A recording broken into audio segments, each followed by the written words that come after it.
Good evening to everyone. So first of all, welcome to you in my class. So basically ये video बनाने का एक ही reason था कि स्टूडेंट्स बहुत ज़्यादा मिस्टेक कर रहे हैं एक्सपोनेंट्स को लेकर के, अलजेब्रिक एक्सप्रेशंस को लेकर के and the basic concepts of the fundamental means all this three are similar. अगर आप एक चीज़ नहीं समझोगे तो सेकंड थिंग आपका मैसअप हो जाएगा. सो इसीलिए आज मैंने ये हेडिंग डाला है बोर्ड पर कि आपके exponent is equal to what algebraic expression which is also known as fundamental concept. Okay, अब आप सब बोलोगे कि मैम आप तो लैपटॉप पे अच्छा खासा पढ़ा रही थी, सडनली आप चॉक बोर्ड पे कैसे आ गई. So the thing is that कि येस, लैपटॉप से हमें बहुत ज़्यादा सुविधा मिलती है, बहुत सारी फैसिलिटी है, बहुत कुछ अवेलेबल है वहाँ पे, बहुत सारे एलिमेंट्स यूज़ कर सकते हैं. लेकिन द थिंग इज़ दैट जितना इन्जॉयमेंट और जितना मज़ा हमारे बोर्ड पे आता है, जितना मज़ा जितनी खुशी हमें चॉक और बोर्ड यूज़ करके मिलती है, उतनी शायद नहीं मिलती. मुझे नहीं मिलती इतना लैपटॉप पे. सो इसलिए मैं ये चॉक बोर्ड यूज़ कर रही हूँ ताकि मैं आज का क्लास थोड़ा सा और भी ज़्यादा इंटरेस्टिंग बना सकूँ. Okay, let's get start. Okay, so students जो पहला मिस्टेक करते हैं वो है उनको पावर को लेकर के, राइट. उनको पावर को लेके बहुत ज़्यादा कंफ्यूजन रहता है. सो सबसे पहले अगर मैं बोल दूँ if it is M square, so इसका मतलब क्या हुआ. आप इसे एक्सपेंडेड फॉर्म में कैसे लिखोगे? How will you write it as an expanded form? So you need to write like this, means you should write M 2 times, right. So मतलब ये क्या हुआ, ये और ये दोनों ही इक्वल हुए. यहाँ पे एम स्क्वायर दिख रहा है, इट मीन्स एम 2 बार है. Okay, 2 times. सो उसी तरह ए स्क्वायर है, so you can write A into A, this is expanded form. और 5 दिया हुआ, it means a into A, you can write a for the 5 times. So this is the logic how to write this one in the expanded form. So यहाँ पे expanded form हो जाता है. Okay, यहाँ तक तो ठीक है. तो बेसिकली अगर मैं दूसरा एग्जाम्पल दूँ, सपोज मैंने लिख दिया A square into A B square. तो यहाँ पे स्टूडेंट फिर से मिस्टेक कर देते हैं. उन्हें समझ में नहीं आता किसके साथ क्या स्क्वायर करना है, क्या ऐड करना है. तो बेसिकली आप देखोगे ए का पावर क्या है यहाँ पे, this is 2. What is the power of A over here? This is 1. Nothing is there, it means 1.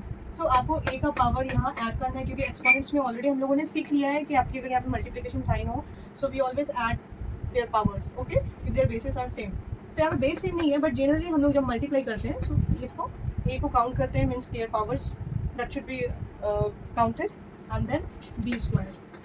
So this is the answer. आप इसको ऐसे लिखते हैं, राइट.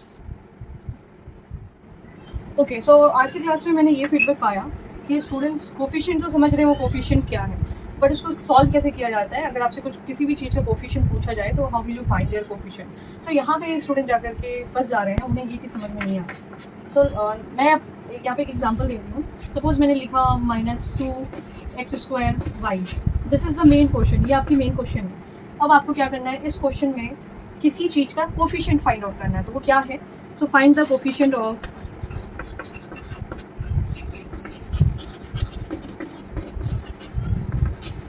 y. अगर मैं इसको बोल दूं कि आपको y का कोफिशिएंट फाइंड आउट करना है, तो ऑलरेडी आज की क्लास में हम लोगों ने सीखा है कि जब भी किसी की कोफिशिएंट पूछा जाए तो उसको छोड़ के, इसे छोड़कर बाकी जितने भी नंबर्स होते हैं, इट मे बी और न्यूमेरिकल और इट मे बी और alphabetic numbers, that should be written. आप उसे लिखोगे. सो क्या होगा आंसर आपका? -2x². So this is the answer in the case of y. अगर y आपका कोफिशिएंट पूछा गया है. इसी क्वेश्चन को मैं एक और सेम क्वेश्चन रख रही हूँ और एग्जाम्पल सेकंड चेंज करते हैं, राइट. सेम क्वेश्चन, यहाँ पे आपका y था. सो सपोज अगर मैं पूछूँ what is the coefficient of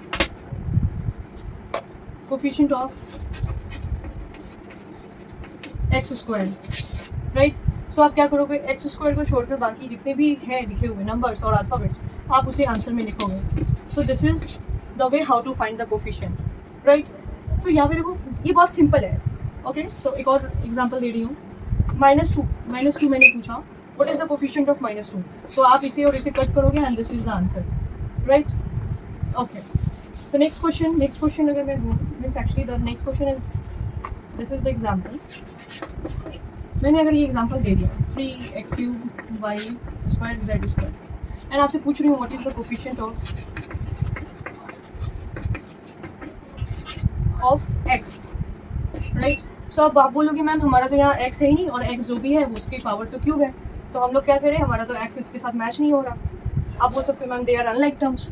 सो यहाँ पे लाइक अनलाइक टर्म्स नहीं देखते हैं. ओके, फर्स्ट ऑफ ऑल अगर आपको x का कोफिशिएंट पूछा है, इट मीन्स x को आप साइड करो अभी, और जितने नंबर्स लेफ्ट हैं आप उसे एज अ आंसर लिखोगे, राइट. y² z². अब x³ दिया हुआ था आपका, right. This is x³. So x cube से आपको एक एक्स माइनस कर देना है, या फिर एक एक्स को आप हटा दोगे, मीन्स कैंसिल करोगे, ठीक है। सो यहाँ पे एक्स क्यूब से एक चला गया, मीन्स 3 - 1, इट मीन्स वो आपका 2 हो गया, and this is the answer. So यहाँ पे स्टूडेंट को समझ नहीं आ रही है कि मैम किसको किससे क्या माइनस करें। सो this is the basic thing, ये चीज़ें आनी चाहिए आपको। ओके नेक्स्ट, ये आपका क्यूब था, ये स्क्वायर है, जेड। सो अगर मैं आपसे फिर से पूछ रही हूँ Y square Z square, what is the coefficient of this two, so आप आंसर सीधा लिखोगे 3x क्यूब, क्योंकि आपको इसके बारे में पूछा गया है। तो you will not right this one in the answer, आप आंसर में उसे नहीं लिखोगे, राइट। सो ये आपका कोफिशिएंट था। ओके फिर से एक और क्वेश्चन ले रही हूँ मैं। एग्जाम्पल है सपोज -2 A4 B6, और आपको कोफिशिएंट निकालना है B2 का। इट मीन्स आप क्या करोगे, B6 में से B2 माइनस करना है आपको, नथिंग, और कुछ भी नहीं। तो बाकी आपके जितने भी है लेफ्ट नंबर्स आप उसे लिखोगे -2 A4 and B6 - 2, that will be 4, and this is the answer. Okay and this is the answer. So this is the way how to find the coefficient. Okay और एक चीज, सो यहाँ पे एक और कॉन्सेप्ट है, ये एक है एडिशन के लिए, एंड दिस इज मल्टीप्लाई। बहुत ज़्यादा मिस्टेक होते हैं स्टूडेंट्स के, बहुत ज़्यादा, मतलब इतना ज़्यादा कि उसे काउंट नहीं किया जा सकता। तो सबसे पहले अगर मैं पूछूँ A स्क्वायर, राइट, तो आप इसे बोलते हैं मुझे AA। अगर मैं पूछती हूँ, अगर सेम क्वेश्चन मैंने लिखा है, मैंने पूछा कि क्या है आंसर, तो आप सीधा बोल देते हो 2A, या कोई स्टूडेंट बोलता है मैम A4, कोई बोलता है मैम A2। मुझे नहीं पता ये दो आप कहाँ से बोलते हो, इवन A4 तो मुझे नहीं पता। हाँ स्टूडेंट 2A बोल सकते हैं, और A square this is the right answer, कोई 2A बोल सकते हैं, लेकिन this is the wrong answer. आपका आंसर होगा A square, right, A square. तो जब भी हमारे मल्टीप्लिकेशन होती है किसी भी अल्फ़ाबेट्स के साथ, तो उसके पावर्स को ऐड कर दिया जाता है, राइट, इसके पावर्स को ऐड कर दिया जाता है, जो कि हम लोगों ने ऑलरेडी एक्सपोनेंट्स में सीखा है। लेकिन अगर मैं पूछूँ 2 × 2, तो यहाँ पे आपके कोई पावर नहीं है, सो दैट्स वाई हम लोग उसे नंबर्स में इंटू करते हैं, राइट, 2 × 2। लेकिन अगर आपको A × A बोला जाए, तो क्या आपने A का कोई टेबल लर्न करके रखा है आज से पहले? Have you learn the table of A और एनी अल्फ़ाबेट? नो। सो इसीलिए उसके पावर्स को ऐड किया जाता है, which is the rule of exponents, and it gives A square. This is the logic. या आई नो मैं बहुत सीरियस हो रही हूँ, ऐसा लग रहा है मैं स्कूल में पढ़ा रही हूँ, आई नो, बट एक्चुअली मैं बहुत ही ज़्यादा टायर्ड हूँ, बहुत ही ज़्यादा। और ये वीडियो मेरे लिए बनाना बहुत ज़्यादा ज़रूरी था, क्योंकि मेरे स्टूडेंट्स के एग्जाम भी आ रहे हैं। इस वीडियो को देखने के बाद अगर किसी और को हेल्प भी मिले, तो you please tell me in the comment section, so मुझे भी पता चले कि ओके वाकई मेरी वीडियो किसी को काम भी आ रही है। ऑब्वियसली काम आएगी ज़रूर। सो एडिशन में A + A किया मैंने, तो भी स्टूडेंट A स्क्वायर लिखते हैं, वाई आई डोंट नो। यहाँ पे आपकी मल्टीप्लाई नहीं हो रही है, so we do not write A and their power, this is wrong, ऐसे नहीं कर सकते हम सब। सो इसको करेंगे कैसे?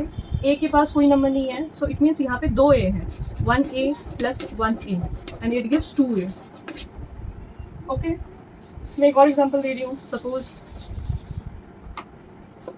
3B + 4B, so it will be what? बहुत सारे स्टूडेंट 7B स्क्वायर लिख देते हैं।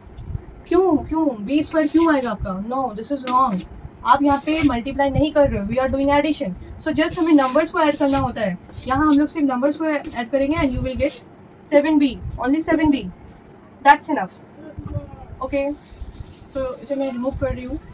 नेक्स्ट क्वेश्चन, बहुत सारे स्टूडेंट्स की क्वेरी होती है मैम A² B लिखा मैंने, प्लस B² प्लस AB लिखा, तो इसका आंसर क्या आएगा? डियर स्टूडेंट, इसका आंसर यही आएगा।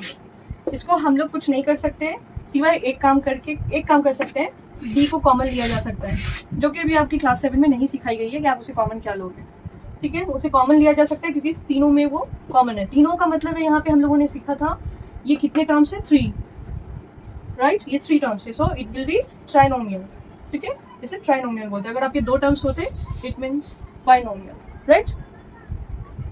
बाई क्या करेंगे? इसको कुछ नहीं करेंगे, जैसे A² B लिखा -B² लिखा, तो C भी लिख देती हूँ। तो ये दोनों ही डिफरेंट है, राइट, दोनों ही टर्म्स डिफरेंट है।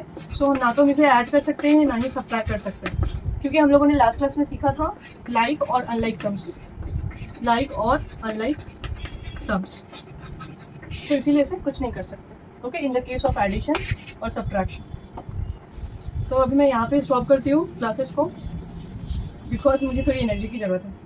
So thank you class, and hope अगर आपको मेरी बोर्ड एंड चॉक का काम अच्छा लगा हो, सो प्लीज़ टेल मी कि मैम यस आपको कोई प्रॉब्लम नहीं है, so you can tell me कि यस मैम आप चॉकबोर्ड पे पढ़ा सकते हो।